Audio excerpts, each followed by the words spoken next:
Bonjour, bienvenue à cette session de Tools in Action. Ça sera autour, comme vous voyez, du Chaos Engineering avec Litmus et Jenkins. Ça sera un Rex, ce que je suis en train de faire chez mon client Talend, qui vient d'intégrer cette discipline au sein de ses équipes SRE. Il essaie d'améliorer la résilience et avoir confiance dans tout ce qui est en train de déployer et implémenter. Je, je passe à me présenter. Je suis Akram Riahi, un SRE et un Litmus Chaos Leader chez WeScale et actuellement en mission chez Talend. Vous voyez, il y a une carte Poké Card. C'est un jeu qui a été initié par WeScale, mais le but c'est de collecter ces cartes pour entrer dans un tirage au sort et gagner une chaise de Rect. Voilà, une chaise gamer de Rect. Voilà, il suffit juste de scanner ce code. Il y a d'autres aussi. Il y a d'autres cartes là. Il faut les scanner aussi. Du coup, nous sommes dans le Devox 9 speakers. Du coup, il faut collecter les 9 pour entrer dans le tirage au sort. Voilà. Avant de commencer, qui connaît déjà le Chaos Engineering ou qui a commencé à- à l'intégrer au sein de son entreprise Deux? Ok, ça marche. C'est le bon endroit, je pense. Du coup, si vous ne connaissez pas Chaos Engineering, je pense que vous ne connaissez pas déjà Litmus. Vous ne connaissez pas Litmus, ok. Il y a un problème? C'est bon? Merci. Du coup, c'est le sujet aujourd'hui. Ça sera autour du Chaos Engineering et l'utilisation de Litmus et son intégration dans nos DevOps Pipeline. On va découvrir ça ensemble. Ce que j'ai fait autour du Chaos Engineering, c'était j'ai participé à des talks. J'ai donné un talk au Chaos Carnaval. C'était une conférence globale autour de Chaos Engineering. J'ai fait la même chose dans le Conf 42. J'ai organisé le Chaos Week. C'est une conférence globale qui a été organisée à Paris. C'était en visio pendant la période de Covid, où on a invité des speakers du monde entier. Du coup, il y avait des Anglais, des Français, tout ça. Des sujets autour de la reliability, résilience et du chaos engineering. Et je fais partie aussi de Paris Chaos Engineering Meetup. Vous trouverez aussi sur le site du Scale des articles de blog autour du chaos engineering. C'est un petit guide autour des prérequis, les différents outils. Je pense que ça date les outils depuis 2 ans. Les outils autour du chaos engineering, et une comparaison entre ces outils et aussi une utilisation de Litmus. Dans les minutes qui suivent, nous allons avoir une petite introduction. C'est autour du chaos engineering. Je ne vais pas trop entrer en détail dans le chaos engineering parce que je pense qu'il y avait d'autres conférences qui ont déjà passé autour du chaos engineering. On va découvrir ensemble comment le chaos engineering est devenu facile avec Litmus. Après, on va découvrir ensemble l'harmonie entre Litmus et Jenkins. Et on va tout voir dans un démo en deep dive. Je ne sais pas si le temps nous permet, parce que là, vous ne connaissez pas Chaos Engineering, vous ne connaissez pas Litmus. Du coup, je pense que je vais entrer directement en démo. Comme vous savez déjà, c'est toujours difficile de trouver des moyens pour tester et d'avoir disons, confiance sur les systèmes et même les applications qu'on nous sommes en train de développer. Soit nous sommes face à deux méthodes. Soit on développe nous-mêmes les scripts et on définit les différents tests. Soit, qui testent des choses qu'on connaît déjà. Soit on passe par une approche scientifique qui se base sur des expérimentations et sur des hypothèses. Et là, on parle de chaos engineering. Vous voyez la définition de Principles of Chaos. C'est la définition basique du chaos engineering. Et cela, disons, le chaos engineering nous permet de vérifier si nos applications peuvent surmonter les conditions turbulentes qui peuvent arriver en prod. Et cela nous permet, nous, disons, cela des questions qui sont autour. Est-ce que le chaos engineering est facile? Est-ce que disons, pour révéler ces résultats et pour arriver à injecter des conditions turbulentes à nos applications, est-ce que c'est facile et est-ce que tout le monde peut le faire? Et là, est-ce qu'on a la connaissance nécessaire pour le faire? Et quels sont, disons, les outils qu'on peut utiliser pour ça? Bon, je pense que la réponse est yes, parce que ça sera le sujet d'aujourd'hui. Donc la réponse c'est oui, et le chaos engineering devient simple et facile via un outil qu'on va découvrir après. Oh, je l'ai mentionné déjà. Voilà. Et du coup, notre approche déjà de développement allant jusqu'à la partie CI/CD consiste à passer par des tests du QA, des tests de QA qui visent à chercher des choses qu'on connaît déjà, ce qu'on appelle les knowns. Mais nous avons aussi le droit d'être parfois surpris par des choses qu'on ne connaît pas et qu'on ne connaît pas même la solution. Et là où il intervient aussi le chaos engineering, euh, intervient le chaos engineering. Pour le faire, ok, stop. Pour le faire, nous avons besoin de quelques outils ou frameworks.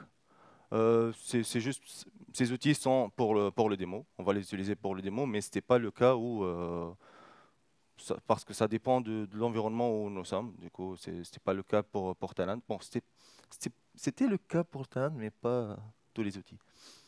Voilà. On a Jenkins pour la partie CI/CD, AWS, donc là on utilise AWS pour l'EKS, qui est déployé par Terraform. Slack, en fait, on utilise Slack pour deux choses. La première, c'est la communication, qui est parmi les prérequis de Chaos Engineering. Et la deuxième chose, c'est pour l'alerting et la notification. Du coup, on verra après comment on pourra utiliser Slack pour la notification à chaque exécution d'un workflow ou d'une expérimentation qu'on va découvrir après. On a GitHub pour la partie SCM et on a Litmus.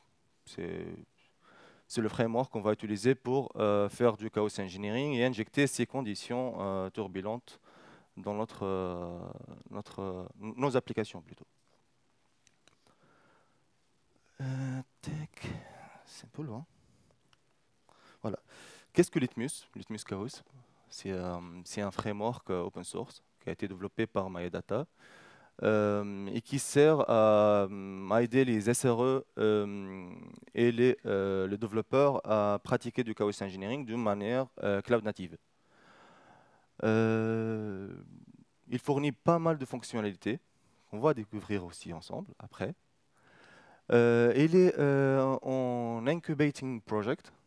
Il était en sandbox l'année dernière et là il est devenu en incubating project. Et il y a 2 jours qu'on a eu la release de la version 2.8.0 qui avait des enhancements, des améliorations dans la partie interface. Donc on va voir aussi après. Tout, on va le voir après. Qu'est-ce qu'il fournit Litmus Chaos? Il fournit 2 ressources cubes qui sont Chaos Experiments. C'est quoi le Chaos Experiment? En fait, c'est une ressource Kubernetes qui fournit le scénario qu'on veut exécuter. C'est-à-dire, pour moi, je vois que mon application elle euh, est un peu vulnérable, disons, au stress de CPU ou aux mémoires. Du coup, je vais utiliser une expérimentation KO fournie par Litmus qui m'aide à faire du stress CPU ou bien de stress de mémoire. Et ces expérimentations sont disponibles sur du Kubernetes, c'est ce qu'on appelle les expérimentations génériques comme le stress CPU, memory, ou bien l'injection de latence réseau. Soit sur d'autres cloud providers comme l'AWS, l'Azure, je ne sais pas s'il y a encore de GCP, j'ai oublié. Il y a sur Kafka et d'autres. Ouais, il y a du GCP. Et Azure aussi. Et ces expérimentations sont stockées dans un entrepôt qui s'appelle le Chaos Hub, qui est fourni, qui est disponible sur, je pense, chaoshub.litmus.io, chaos.io, où on trouve ces différentes expérimentations. Et ce Chaos Hub est accessible aussi via le dashboard qu'on va voir après, et qui nous permet de sélectionner ou bien d'inspecter les expérimentations et de voir les différents paramètres qu'on pourra modifier, etc. Ils sont disponibles dans le Chaos Hub. Il fournit aussi d'autres fonctionnalités qui sont le Chaos Center. C'est le dashboard que j'étais en train de parler. C'est un dashboard qui nous permet d'orchestrer, de manager, de gérer les différentes expérimentations que nous sommes en train d'exécuter. Ces expérimentations peuvent être regroupées et couplées dans ce qu'on appelle les Chaos Workflows.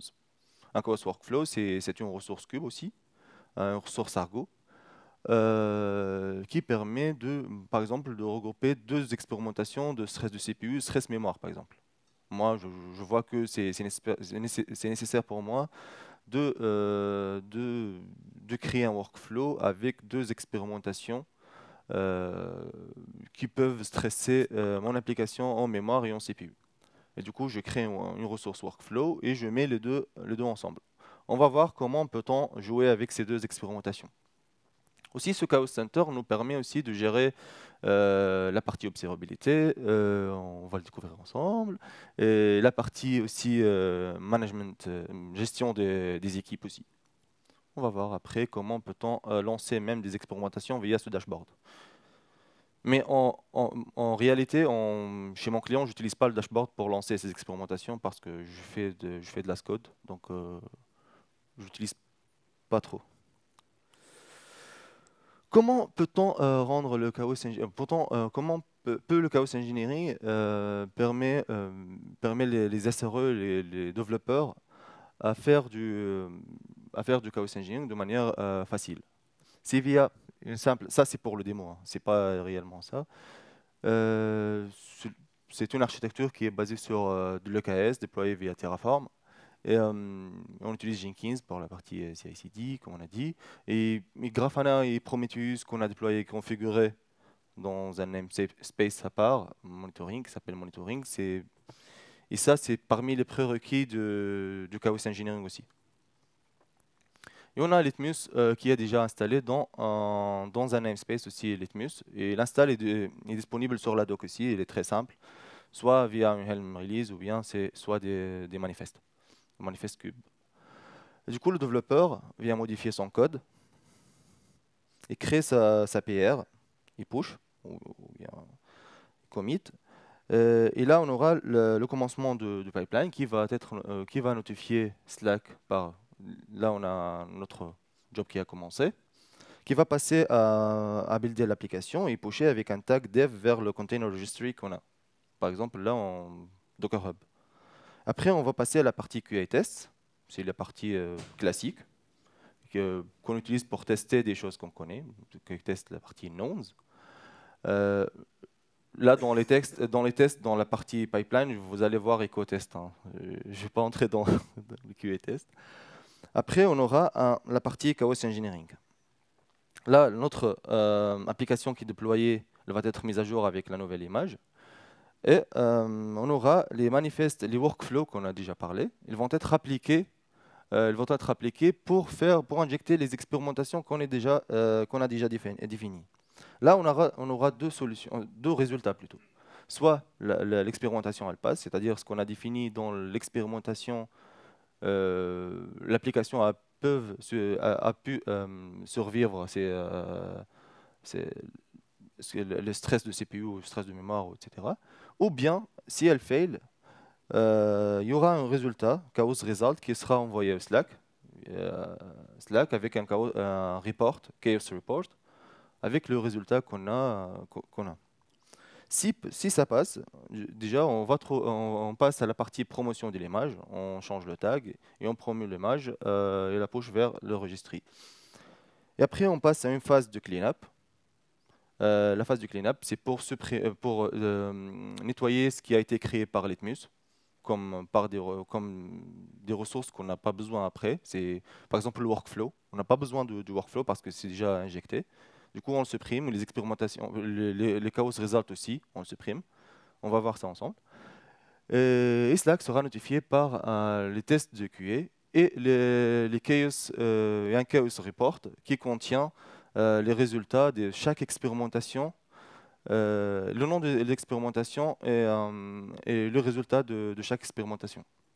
Bien sûr, tout ça est monitoré par Grafana et Prometheus. Si on a des alertes qui peuvent être, par exemple, on pourra monitorer via Grafana, ou bien on peut avoir des alertes qui vont popper dans notre Slack, ou du high CPU throttling, ou quelque chose comme ça. Tac, oui, c'est bon. On passe à la partie intéressante, c'est le démo. Tac.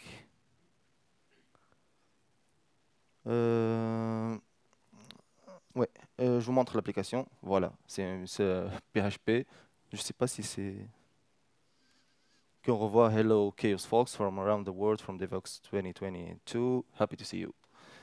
Normalement, c'est se fait dans une architecture microservice pour bien voir l'impact de Chaos Engineering, mais vu que ce n'est pas l'objectif d'aujourd'hui, c'est juste de montrer comment peut-on intégrer Litmus dans Jenkins.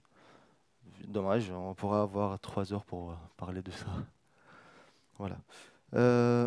Tac. Le code il est sur GitHub, Litmus Chaos Workflows.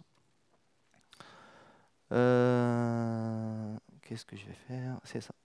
On commence par parcourir le code. Comme on a dit, c'est une simple application qui renvoie à Hello Chaos Folks. Le Jenkins il y aura la préparation de l'environnement qu'on a déjà montré. Je ne sais pas si c'est clair ou... C'est clair ou... Zoom et hop.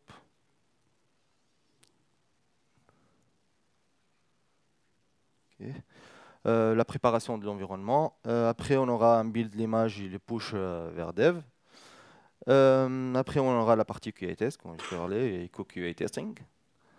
Pour moi, c'est pas l'objet d'aujourd'hui. Après, on aura l'update de l'image avec l'update de notre application avec la nouvelle image et l'injection du chaos. L'injection du chaos se fait via un via ce script, ce simple SH qui apply le workflow qu'on a et on voit le rapport après. Le workflow que nous sommes en train de parler, c'est ça. C'est un objet Argo où on définit les différentes expérimentations qu'on a.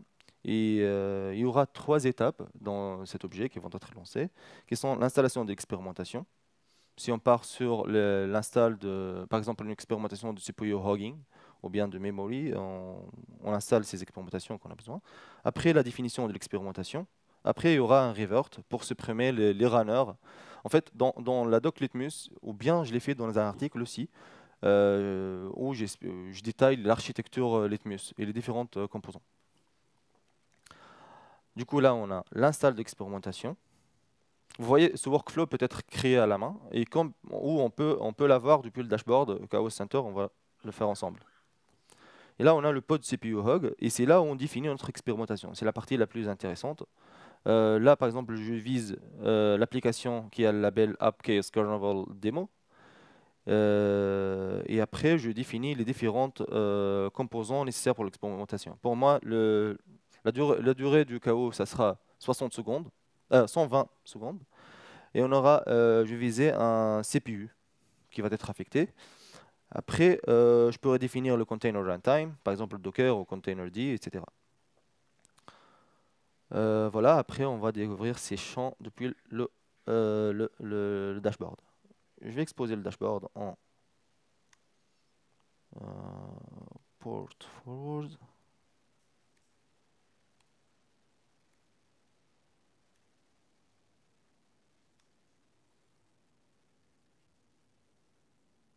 Avant ça, je vais faire une petite chose, je vais lancer le chaos parce que ça prend 5 minutes à peu près.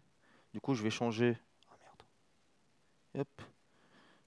Je vais changer dans le code. c'est là. Je vais juste supprimer around the world. Je laisse from Devox. Et je push ça.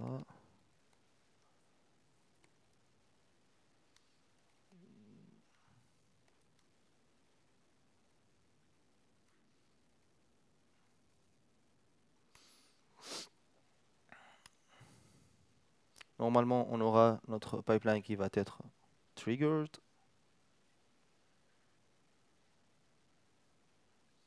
Voilà, et il est en pending, il va être lancé, et du coup, là, il va passer à la préparation de l'environnement. Après, on va recevoir une notification Slack.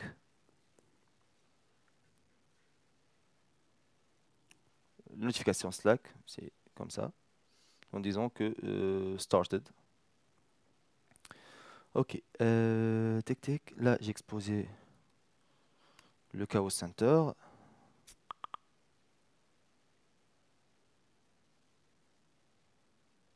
Et là, c'est le Chaos Center. Du coup, on a Litmus Workflows, on a les agents. Les agents, c'est lui qui sera installé dans notre cluster target. On pourra l'installer, là c'est installé via la Helm Release, ou bien on pourra l'installer via Litmus CTL, c'est un client Litmus. On a le Chaos Hub qu'on a déjà parlé, c'est là où on trouve les différentes expérimentations qu'on a besoin.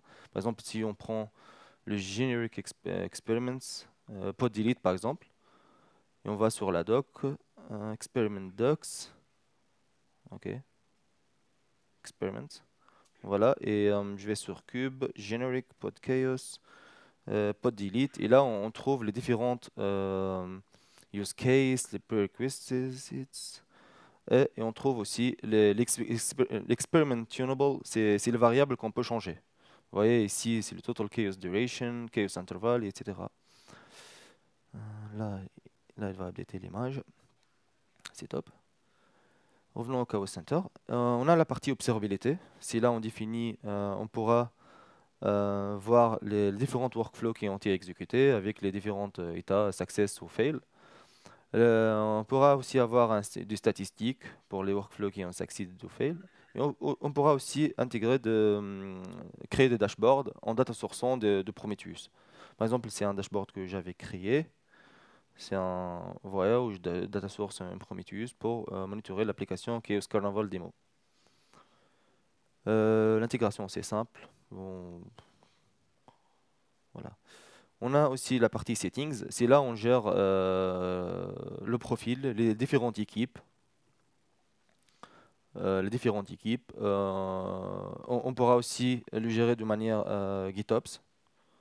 Par exemple, si j'injecte un workflow, je modifie un workflow depuis le Chaos Center, ça automatiquement ça le push dans mon repo GitHub où je définis par exemple un workflows dans mon repo et dès que je fais les modifs ici, ça push directement dans le repo. Et aussi, on pourra définir notre propre image registry pour l'utiliser, comme on pourra, revenons au Chaos Hub, on pourra aussi connecter tout à un Chaos Hub customisé. Customisé, par exemple, si je sais pas, un client X elle a besoin de définir ses propres expérimentations, il injecte dans un Chaos Hub et il les réfère depuis ce Chaos Hub. Bien sûr, ici, la doc il est accessible. Là, il est 2.7.0, n'est pas encore mise à jour, dommage. Normalement, elle est 2.8.0 il y a 2 jours. On trouve ici les différentes expérimentations qui sont Kubernetes, générique, Kafka, Cassandra. Et ici, on trouve ce qu'on veut à partir du pod jusqu'au node. Et il ne faut pas oublier toujours qu'il faudra commencer simple, c'est-à-dire un blast, commencer par un rayon d'explosion réduit et essayer d'élargir au fur et à mesure selon les observations qu'on définit et après l'automatisation, bien sûr. Ok.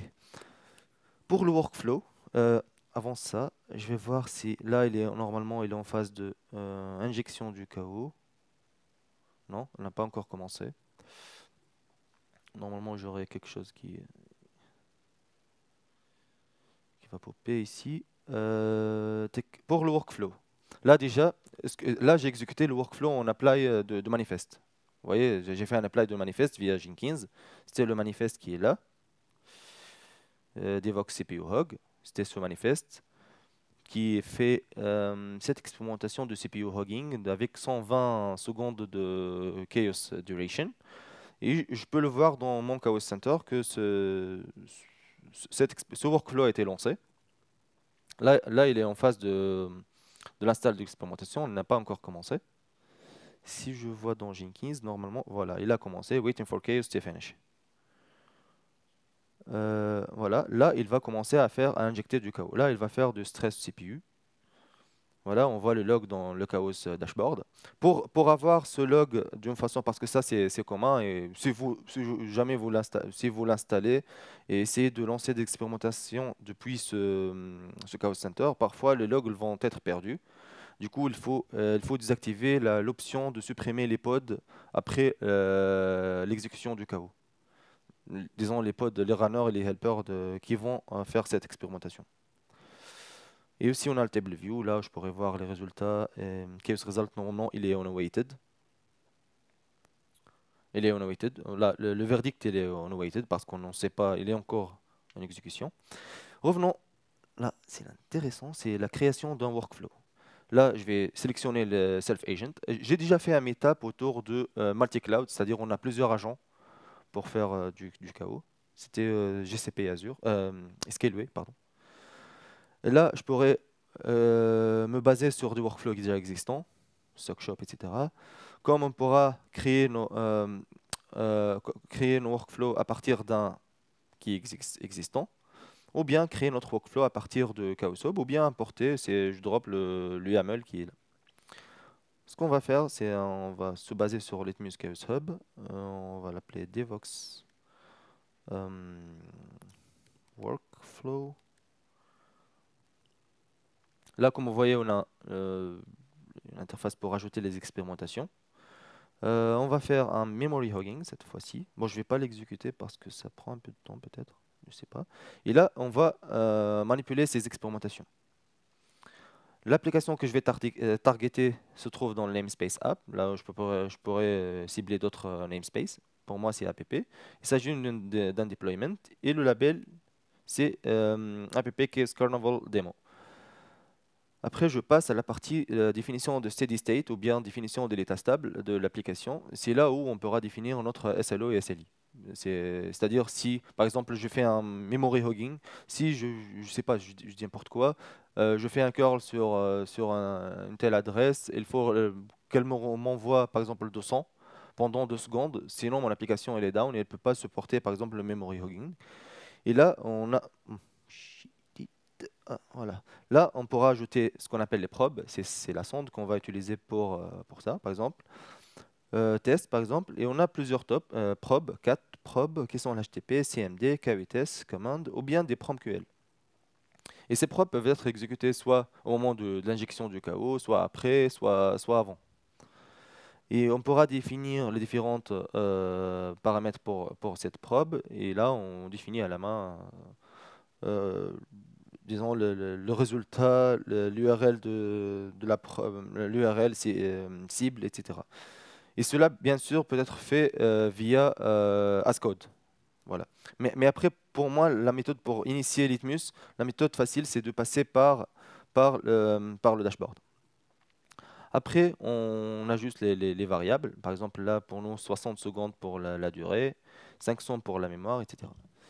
Et on pourra voir. Oh, il reste 50 secondes. Ok. Hop, normalement, j'ai reçu. Voilà. Là, on a reçu un chaos result, le résultat du chaos. Là, l'experiment name, qui est le pod CPU hog.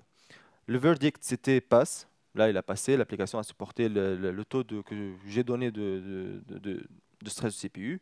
Et la résilience score, c'est 100, qu'on va le découvrir ensemble après. Hop. Là, on fait finish. C'est bien.